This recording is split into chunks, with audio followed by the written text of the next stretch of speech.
केस फौदारी काटे के हुका उखाड़ी बिना नंबर वाली चलावे रोज गाड़ी।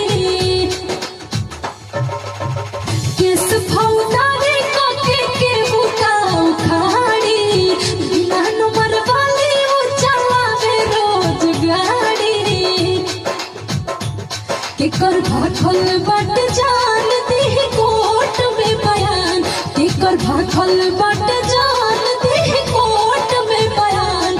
ऊपर बाटे पहचान रंगबाज राजा के बट मुझे पसंद रंगबाज राजा के। खादी वाला कुर्ता पहने थे मुना के नीचे ओवरलोड पिस्टल खोसे डाला के पीछे। खादी वाला कुर्ता पहने थे मुना के नीचे ओवरलोड पिस्टल खोसे डाला के पीछे।